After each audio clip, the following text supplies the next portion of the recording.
Γεια σου. Είμαι ο Πολύμπιος και είμαι βιολόγος αγριάς ζωής. Έκανα πάντα ό,τι περνούσε από το χέρι μου για να ασχολούμαι με αυτά τα πλασματάκια. Όμως μάζεψε. Τελικά έπλεξα με ανθρώπους. Και ενώ όλοι γύρω μου λένε να σκεφτώ έξω από το κουτί, εγώ απλά θέλω να κάνω αυτό το κουτί πράσινο.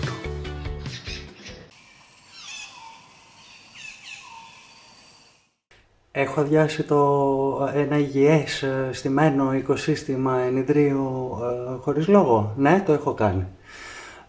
Θέλω να φτιάξω θαλασσινό ενιδρίο. Ναι, θέλω. Έχω ξαναφτιάξει θαλασσινό ενιδρίο. Όχι φυσικά. Ξέρω τι κάνω. Ό,τι διάβασα. Είχα κάνει βέβαια όταν ήμουν φοιτητής κάποια στιγμή που βεβαίως δεν μετράει καθόλου. Είχα βρει έναν μικρό αμφιπρίωνα στη Λεμεσό, τον έβαλα σε ένα μπουκαλάκι, τον έφερα στην Αθήνα, τον είχα στο μπουκαλάκι μια εβδομάδα, αγόρασα ένα ενιδρίο, πέταξα μέσα αλάτι και τον είχα για περίπου 7 μήνες με αυτόν τον τρόπο. Όχι, παιδιά, όχι, δεν είναι ο τρόπος αυτός. Τώρα θα το κάνουμε σωστά. Εν πάση περιπτώσει, είναι δύσκολο. Ειδικά για μένα που δεν έχω ασχοληθεί ξανά με θαλασσινό έτσι σοβαρά. Αλλά είναι ένα όνειρο που έχω πολλά χρόνια και επιτέλους έφτασε η στιγμή να το επιχειρήσω. Έλατε μαζί μου να δούμε πώς θα το προχωρήσουμε. Λοιπόν, αφού το έχω πλύνει, το έχω καθαρίσει, το έχω αδειάσει, θα δείτε βέβαια κάποια σημάδια στο γυαλί, αλλά δεν πειράζει γιατί ούτως ή άλλως θα γίνει τρισχυρότερο τώρα.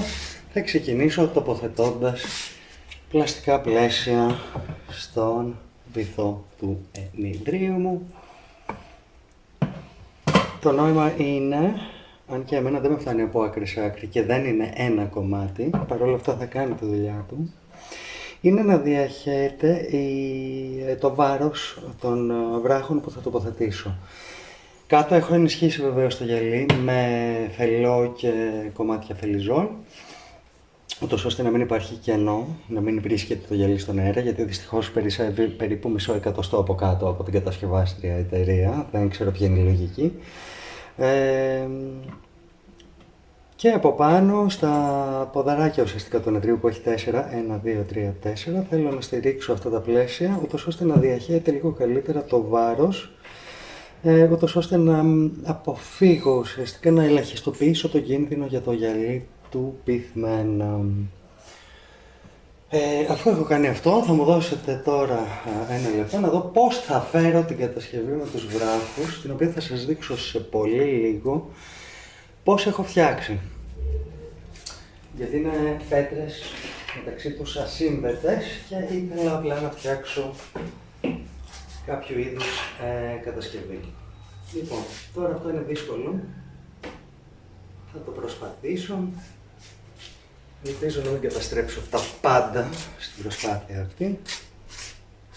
Είναι πολύ πιθανόν φυσικά.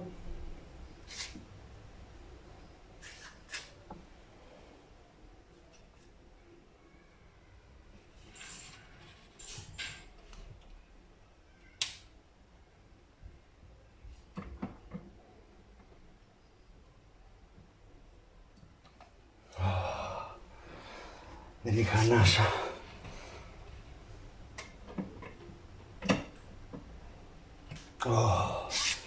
Εντάξει. Ένα ελευθερό εγκεφαλικό το έχω πάθει τώρα, παιδιά. Βλέπετε, είναι. Δεν συζητώ για το μεγάλο κομμάτι, αλλά αυτό. Εντάξει, αυτό τώρα παίζω με την τύχη μου. Το σημείο επαφής είναι ένα μόνο και πάρα πολύ μικρό. Ω Θεέ μου. Λοιπόν, τώρα δεν φτάνει που το έβαλα. Με χίλια ζόρια, θέλω να το βάλω και σωστά, όπως θέλω να φαίνεται δηλαδή. Λοιπόν, κρατάμε πάλι την αναπνοή μας. Θέλετε μήπως να σας γλιτώσω από αυτή την αγωνία και να επανέλθω όταν το έχω κάνει. Αν δεν επανέλθω, να ξέρετε ότι μάλλον έσπασα το ενιδρίο, οπότε θα τα ξαναπούμε ποτέ.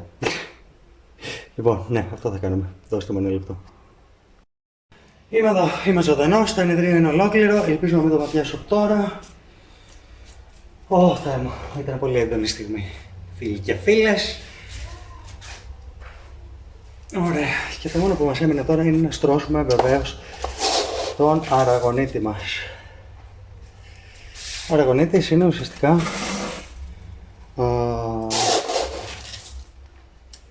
Δεν είναι ακριβώς χαλίκι, είναι μάλλον, θα έλεγα, όστρακα, κοράλια, σβεστολιθικά πράγματα. Τώρα θα μ' ακούει κάποιος που το γνωρίζει κανονικά σε αφρίτη, αλλά δεν μου έρχεται η λέξη τώρα. Είναι το κατάλληλο υλικό για να στρώσουμε ένα θαλασσινό ενιδρίο. Αυτό είναι λόγω του ότι παρέχει μια καλή επιφάνεια για την ανάπτυξη βακτηρίων. Ουσιαστικά το φίλτρο μου στο θαλασσινό ενιδρίο, και αυτό είναι μια αρκετά σημαντική διαφορά σε σχέση με το γλυκό. Και στο γλυκό ενιδρίο ισχύει μέχρι ενός βαθμού, αλλά στο θαλασσινό σίγουρα. Το φίλτρο στο θαλασσινό ενιδρίο είναι ο βράχος και ο αραγωνίτης. Δεν είναι τόσο το φίλτρο, το όντως φίλτρο που έχω αγοράσει και έχω βάλει. Φυσικά θα κάνει και αυτό δουλειά, αλλά η σημαντικότερη δουλειά που θα κάνει είναι να μου κυκλοφορεί το νερό, ούτως ώστε το οξυγόνο να πηγαίνει σε κάθε χιλιοστό αυτού του ενιδρίου, του θαλασσινού, σε κάθε χιλιοστό του βράχου, σε κάθε γωνία, σε κάθε τρυπούλα πάνω στο βράχο, ούτως ώστε τα βακτήρια να μπορούν να αναπνέουν για να μου καθαρίσουν το νερό και βεβαίως να απομακρύνει κάθε ακαταρσία από οπουδήποτε.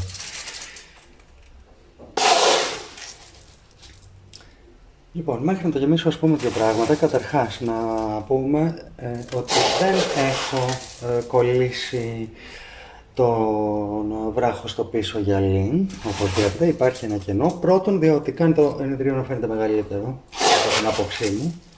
Δεν ξέρω αν το ενστερνίζεστε, ακούτε και το χράτς χρούτς εδώ πέρα που μαζεύω εγώ τον αραγωνίτη. Και δεύτερον, θέλει να κυκλοφορεί το νερό παντού. Αν είχα ακουμπήσει τον βράχο στο πίσω γυαλί, θα έκοβα κάπως την κυκλοφορία του νερού, θα εμπόδιζα το οξυγόνο να φτάσει, θα εμπόδιζα τις βλαβερές ουσίες να απομακρυνθούν, ακριβώς γιατί δεν θα υπήρχε σωστή κυκλοφορία του νερού, και θα δημιουργούσα θύλακες αστάθειας στο ενεργείο. Έτσι με αυτόν τον τρόπο το γλιτώνω όλο αυτό. Και επίσης βοηθά και τα ψάρια μου να έχουν κρυψώνες, να έχουν περάσματα. Δημιουργώ αρνητικό χώρο ουσιαστικά. Αρνητικός είναι ο άδειος χώρος, ούτως ώστε να φροντίσω λίγο και την ευζοία των κατοίκων τελικά. Δεν ξέρω αν ακούτε όλες τις λέξεις τώρα με το θόρυβο που κάνω εδώ. Ελπίζω ότι ακούτε. Αν δεν ακούτε θα το περάσω από πάνω με ένα voice over. Γιατί αυτή την αηδονίσια τη φωνή δεν θα τη γλιτώσει.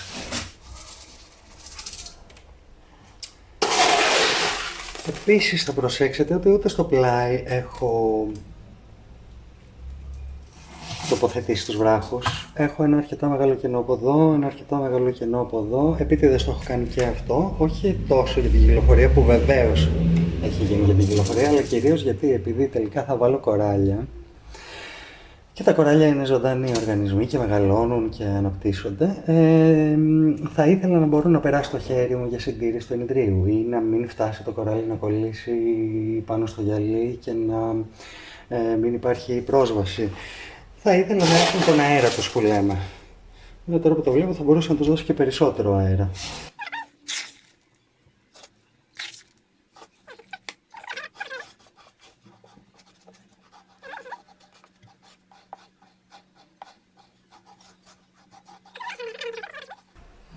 Λοιπόν, οι αρχές του γλυκού νερού δεν ισχύουν ακριβώς στο αλμυρό και τι θέλω να πω με αυτό. Συνήθως στο γλυκό έχουμε την τάση να βάζουμε σε ένα μεγαλύτερο ύψος το υπόστρωμα στο πίσω μέρος και σε ένα μικρότερο ύψος μπροστά, για να δημιουργήσουμε την αίσθηση του βάθους και να παίξουμε να κάνουμε τις οφθαλμαπάτες, να δημιουργήσουμε κάτι μεγαλύτερο από αυτό που όντως έχουμε.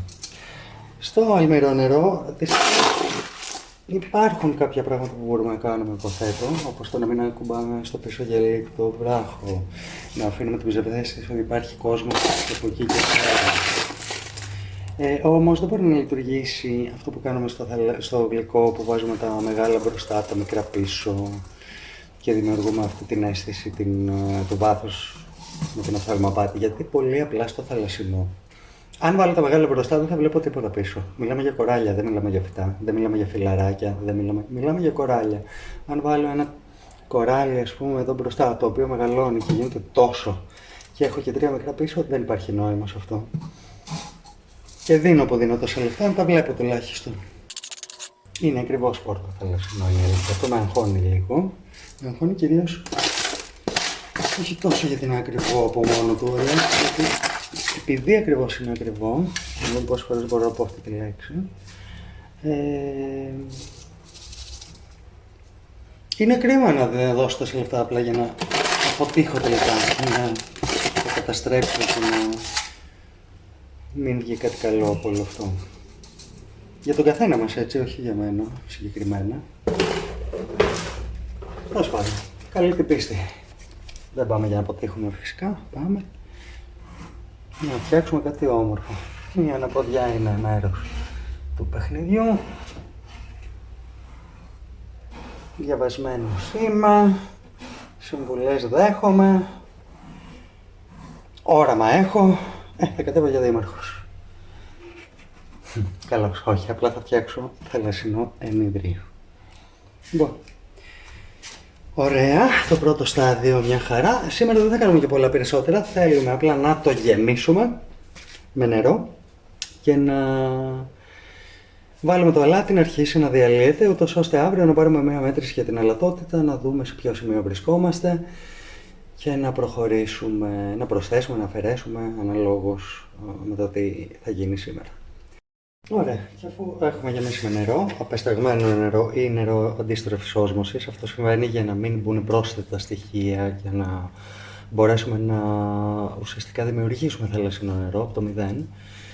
Γιατί το νερό της βρύσης μπορεί να έχει στοιχεία τα οποία να είναι σε περίσσια τελικά όταν προσθέσουμε το αλάτι και να φεύγουν οι τιμές μας αρκετά.